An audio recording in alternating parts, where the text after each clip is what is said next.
You have to kiss a few frogs before you find your prince or royalty of choice. Says who? Certainly not most fairy tales, that's for dang sure. Those usually have the poor animal being offed by the hero in order to break whatever spell they're under. Whoever said romance was dead? They were right.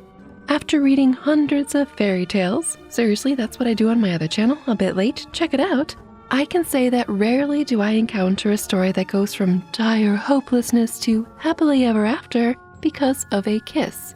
Because of devious plots, torture, years of arduous travel, unlocking spelled coffins, nursing an errant baby, killing, yes. Because of a kiss? Not so much, my fiends. So where does this mushy notion come from? As with many a thing in the pop culture fairy tale zeitgeist, Disney. Of course, they didn't invent this kiss. I don't want to give them too much credit, nor were they the only storytellers to employ it, but they certainly did use it enough to where it's become an eye-rolling cliché by now.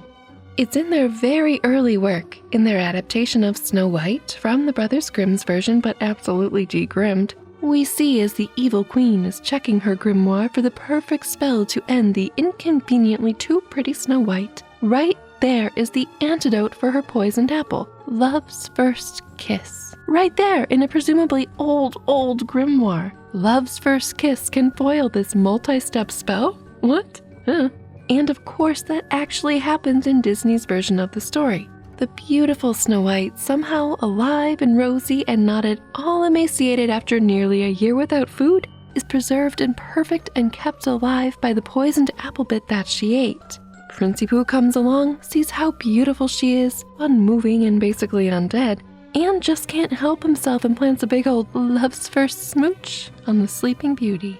I question his motives, but I know he was looking for her this whole time. Anyway, Snow, waking up, doesn't question anything and just goes with it and him to happily ever after land. Super clean and simple.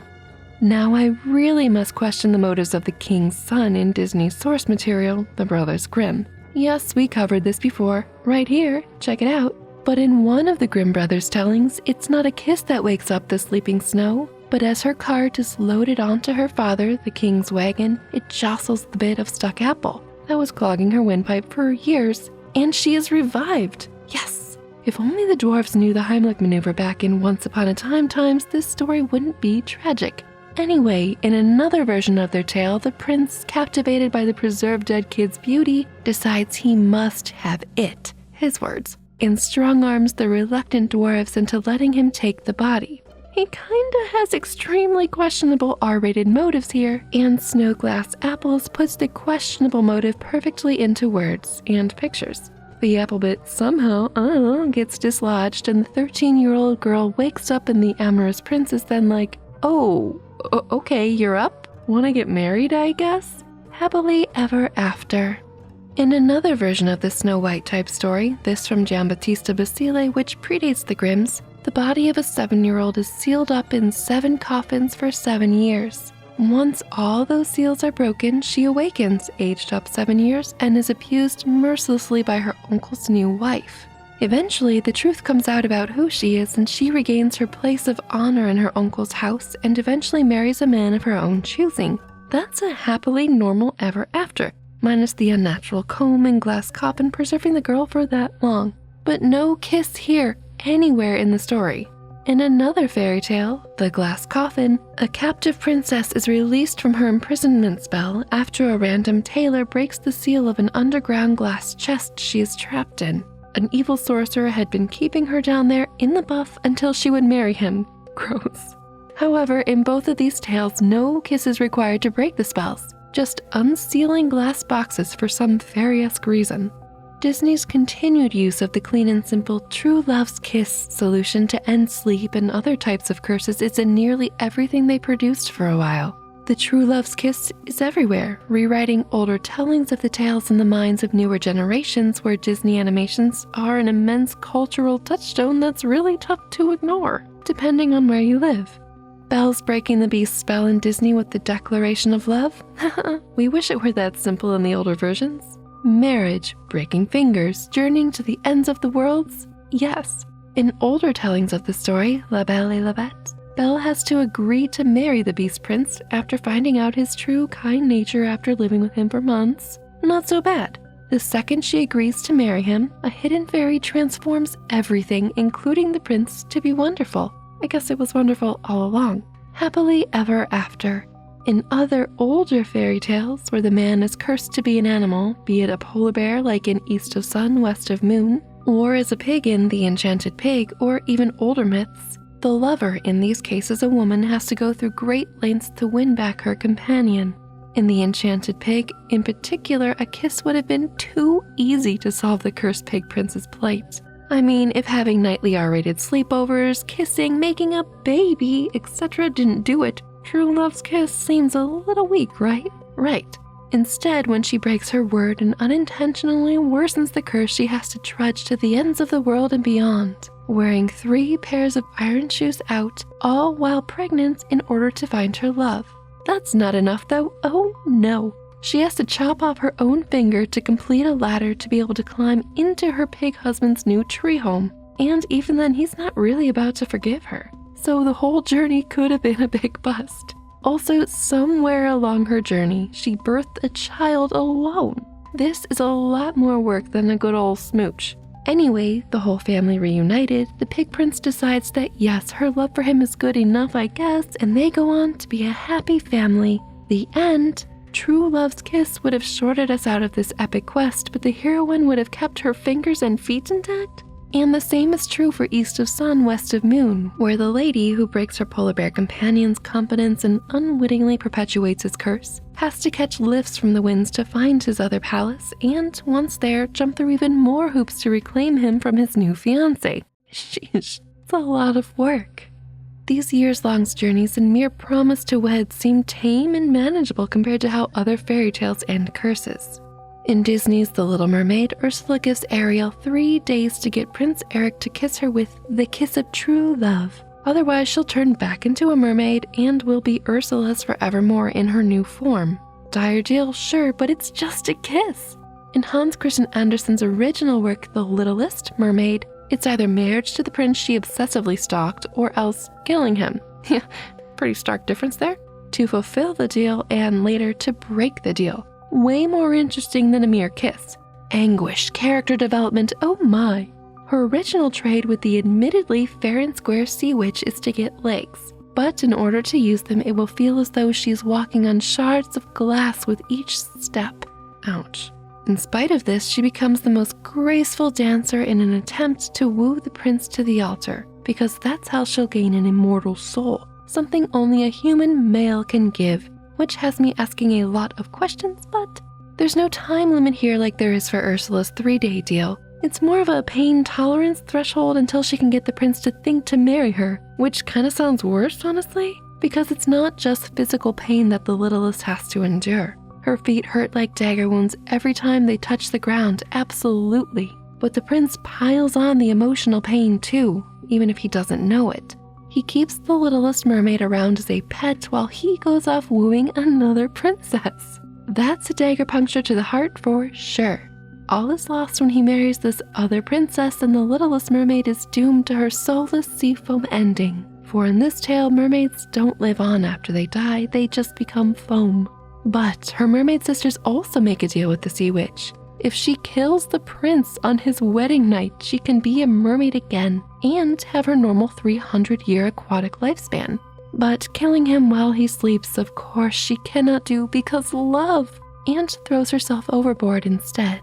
Speaking of killing off the would-be love interest, the beloved Princess and the Frog, there's a lot to unpack in the older versions. But to be fair, Disney's story leans heavily into almost poking fun at many of the fairy tale tropes that Disney itself leans on, like Prince Charming and the true love's kiss. But for Prince Naveen's curse to end, no true love is required. The kiss just has to be from the lips of a princess, which proves tricky and has Tiana committing to Naveen in matrimony, which is arguably a lot more involved than just a kiss. Right. Back to the gruesome older versions. Many versions of the Frog Prince have the princess striking a slippery, slimy bargain with the frog in order to save her golden ball. Oh no.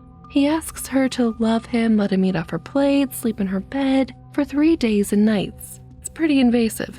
In some versions, she reluctantly agrees and wakes up to a handsome princeling 3 days later standing on her pillow. Oh my. In other versions, she simply cannot stomach the thought of sharing a bed with a slimy frog and throws him hard against the wall, killing him. Oddly enough, this is enough to break his curse and reveal his good-looking form. Yikes, though.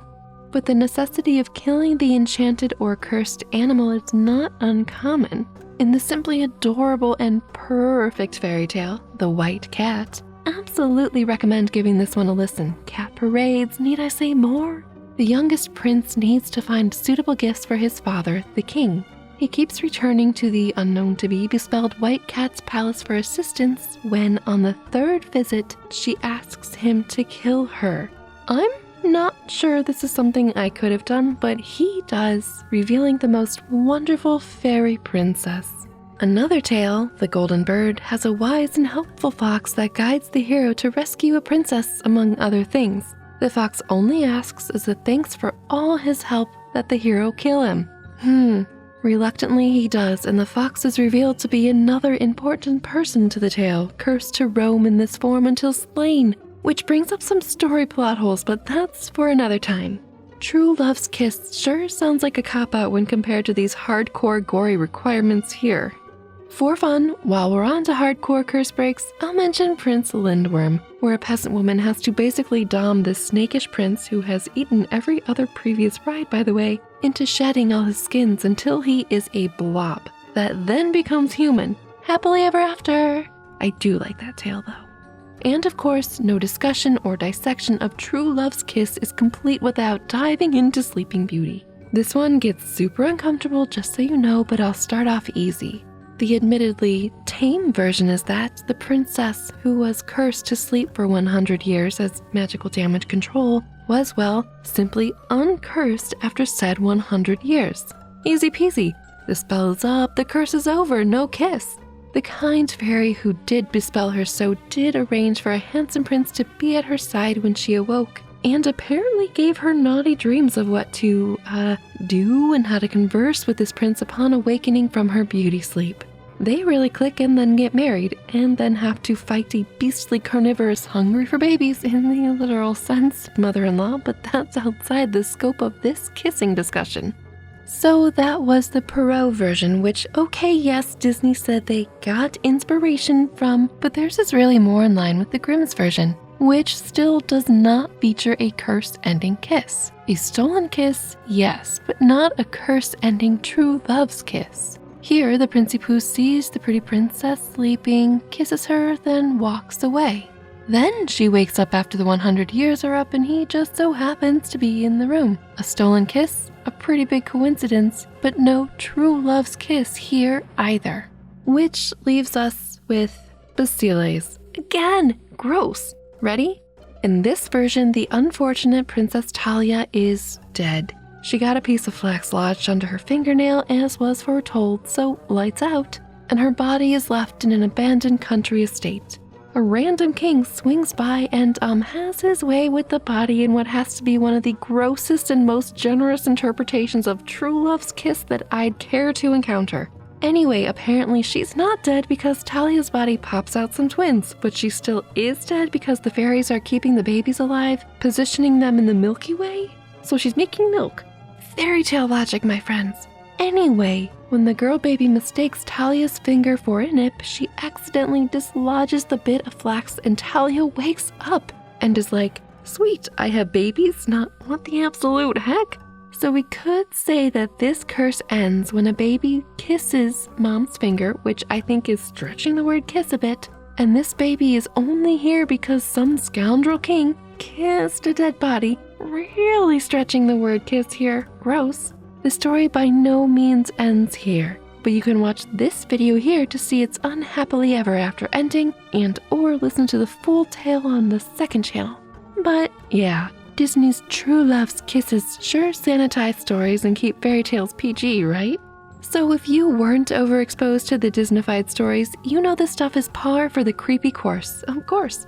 So I have to ask, why did Disney keep going with the kiss of true love thing for so long? Was it a convenient way to wrap up complicated curses in their animation? Was it simply a convenient time saver? Or were they trying to teach generations of young movie watchers that it was wait for true love's kiss or bust? That kisses cure all and just to sit pretty and wait for some Prince Charming's kiss, even if you know nothing about them? Or is true love really just their code for marriage? Yikes. It is a trope that they clung onto for such a long time, even if they didn't outright originate it, so I have to wonder, why? What were they trying to sell? Stories without the true love's kiss are so much more memorable and interesting and imaginative, but that's just my thought. I generally enjoy the surprising ways each curse can be broken, even if some of them are a bit grim. But what are some of your thoughts? What curse-ending action stands out the most to you? Let me know in the comments below, and don't forget to check out my A Bit Late channel for more fairy tales, stories, and magical things more often. Thank you, friends and fiends, for hanging out and watching this Cursed Kiss video. Do like and subscribe if this is your thing, and stay tuned for more here soon.